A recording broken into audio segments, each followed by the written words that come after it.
Saat itu, Inggris menjanjikan tidak akan mengganggu kedaulatan Indonesia, sehingga Gubernur Jawa Tengah Mr. Wongsonegoro bersama tokoh-tokoh lain tidak melakukan penentangan, bahkan menyediakan makanan untuk membantu kelancaran operasi.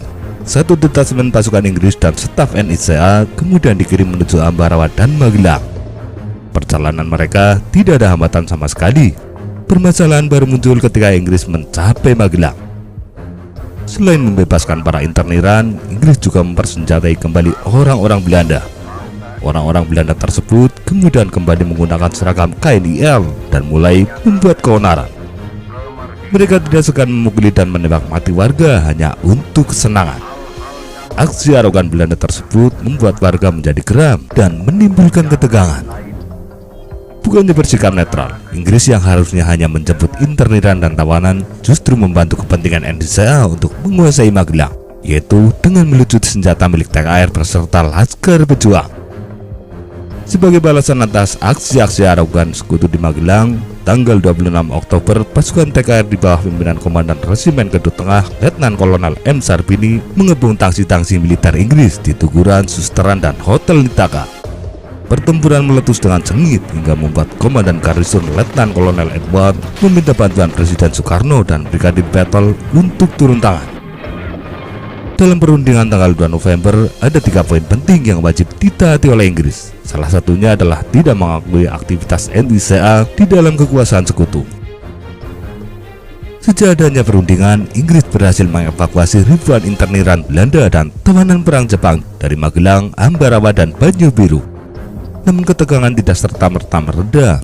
Situasi diperparah dengan serangan 10 November di Surabaya yang membuat para pejuang di Jawa Tengah sangat geram terhadap Inggris hingga akhirnya menimbulkan bentrokan-bentrokan kecil.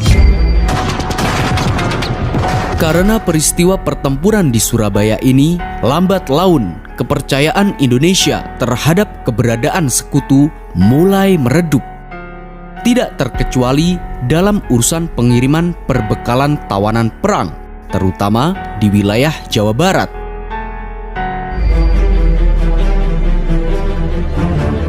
Tanggal 20 November, terjadi insiden kecil di Ambarawa, di mana tentara Inggris yang didampingi interniran Belanda menakuti petani dengan letusan senjata. Tembakan Inggris tersebut langsung dibalas tembakan peringatan oleh unit pengintai TKR Ledasari Yaman. Tembakan pengintai TKR berbuntut panjang. Inggris segera mengerahkan tank untuk menyerang markas AMRI dan 2 markas TKR.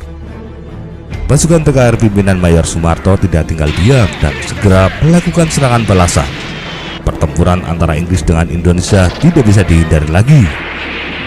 Akibat gencarnya serangan Indonesia, Inggris sampai terdesak dan meminta perkuatan pasukan dari Magelang dan Semarang. Untuk mengendurkan perlawanan di Ambarawa, pesawat RAF Inggris berusaha membom desa-desa yang menimbulkan jatuhnya banyak korban jiwa dari penduduk sipil.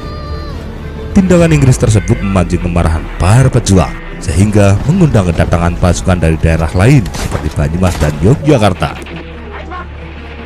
Tanggal 21 November malam, Inggris secara diam-diam meninggalkan Magelang menuju Ambarawa dengan membawa serta interniran dan tawanan yang tersisa.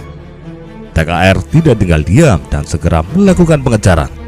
Akibatnya, sebagian besar pasukan Indonesia di Magelang dikerahkan ke Ambarawa untuk mengejar pelarian Inggris. Pekerjaan serdadu Inggris menjadi sangat berat karena selain sibuk melayani tembakan-tembakan dari TKR dan Laskar, juga harus melindungi para interniran.